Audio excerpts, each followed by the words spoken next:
আচ্ছা, আমরা প্রত্যেকে জানি যে সমাজ নির্মিত হয় সম্পর্ক দিয়ে, তাই তো? এবার যদি আমি প্রশ্ন করি যে পৃথিবীর যে কোনো সম্পর্কের শুরুটা মানে প্রথম পদক্ষেপটা কি দিয়ে তৈরি হয়, উত্তর বলতে পারবে? একটু ভেবে দেখো, উত্তরটা খুবই সহজ। এই পৃথিবীর যে কোনো রকমের সম্পর্কের যে শুরু, সেটা কিন্তু হয় বন্ধুত্ব দিয়ে।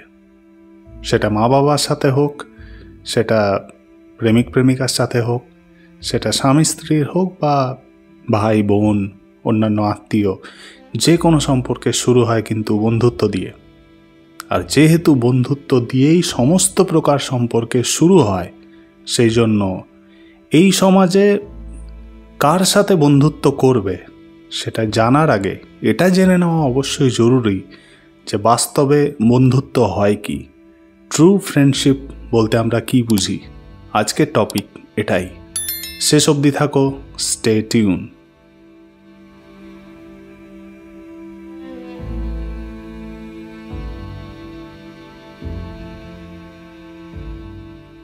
বন্ধুত্ব বলতে আজকের মানুষ যা বোঝে আর বাস্তবে বন্ধুত্ব যেটা হয়, এই দুটো ব্যাপার কিন্তু একদম আলাদা।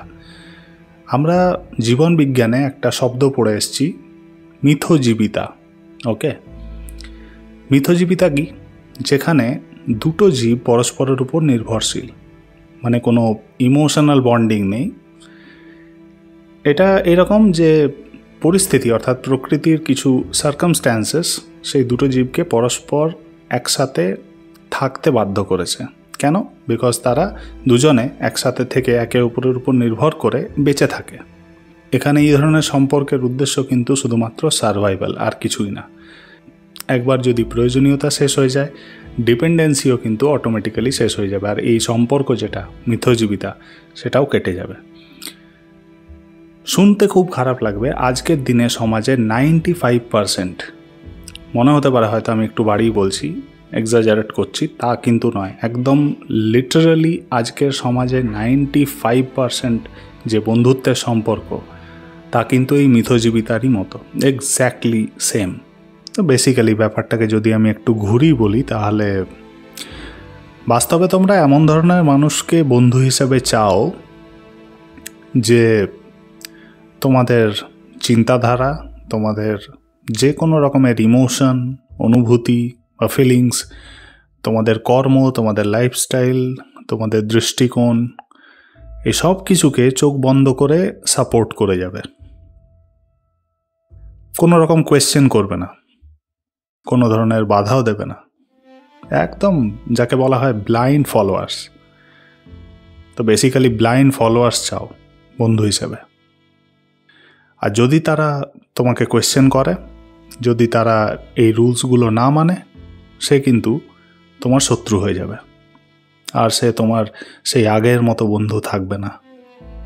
এটা সত্যি, আমি হতে দেখেছি। এটা সত্যি কথা বললে খুব খারাপ লাগবে, যদি সেই ব্যক্তি যাকে তুমি বন্ধু স্থান দিয়েছ নিজের জীবনে, সে যদি তোমার থেকে বেশি বেটার কিছু করে দেখায় লাইফে, অর্থাৎ বেশি কিছু অ্যাচিভ করে দেখায়, বা তার মধ্যে তোমার থেকে বেশি ক্যাপেবিলিটি থাকে, তোমার থেকে বেশি এবিলিটি থাকে, তোমার থেকে বেশি ট্যালেন্ট থাকে, আর এটা যদি তুমি রিয়েলাইজ করো, সেক্ষেত্রেও কিন্তু সেই ব্যক্তিটা তোমার শত্রু হয়ে যাবে।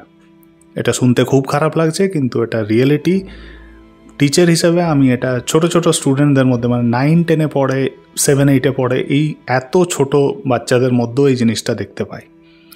অবশ্যই এর জন্য তারা দায়ী নয়, ডেফিনেটলি তাদের গার্জেনরাই দায়ী, আর আজকে শিক্ষা ব্যবস্থাও কিছুটা দায়ী। কারণ এত বেশি কম্পিটিটিভ মেন্টালিটি যেখানে সমাজের মধ্যে, এত বেশি প্রতিযোগিতামূলক মনোভাব বাচ্চাদের মধ্যে ঢুকিয়ে দেওয়া হচ্ছে, যে তারা কোথাও না কোথাও বাস্তবে যে বন্ধুত্ব যে জিনিসটা, সেটা তারা জানেই না কি।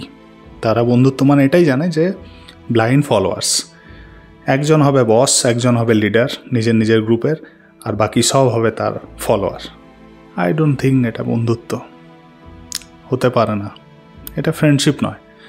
হ্যাঁ, এটাকে যেটা বলা যায় সেটা হচ্ছে এক ধরনের সাপোর্টিং সাবস্টেন্স।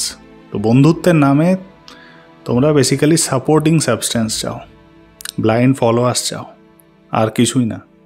তাহলে এখন লাখ টাকার প্রশ্ন হলো যে প্রকৃত বন্ধু কে, তাই তো? বলছি, মন দিয়ে শোনো। প্রকৃত বন্ধু হবে সে যে তোমার সমস্ত রকমের কমজোরি, উইকনেস সম্বন্ধে জানবে, বেশ ভালোভাবেই জানবে। যে তোমার শুধুমাত্র পাওয়ার বা পজিশন দেখে তোমার সাথে বন্ধুত্ব করবে না। সেই ব্যক্তি যে তোমার ভালো সময়ও তোমার সাথে থাকবে, খারাপ সময়ও তোমার সাথে থাকবে, অবশ্যই। এটা হচ্ছে ফার্স্ট পয়েন্ট। প্রকৃত বন্ধু হবে সে যে প্রয়োজনে তোমার সমস্ত রকমের ভুলগুলো তোমায় ধরিয়ে দেবে। সে সাহস রাখবে, কারেজিয়াস এনাফ হবে, ব্রেভ এনাফ হবে তোমার চরিত্রের ত্রুটিগুলো সম্বন্ধে তোমায় আয়না দেখাতে। বাট স্টিল সে কোনো দিন তোমায় ছেড়ে যাবে না, তোমায় ভালোবাসবে, তোমার সাথে থাকবে, তোমার কেয়ার করবে, তোমার জন্য চিন্তা করবে। আর সবচেয়ে বড় বিষয় হলো এইরকম ব্যক্তি যে তোমায় জীবনে গ্রো করতে সাহায্য করবে। পজিটিভলি বলছি, মানে অধোগতি নয়, ঊর্ধ্বগতি।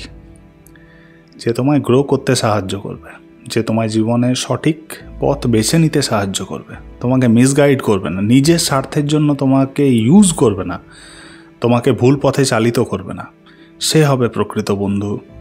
এখন মুশকিল হলো এরকম বন্ধু চায় কে? এত অনেস্টি তো সহ্য হয় না, মানুষের হজম হয় না, তাই না?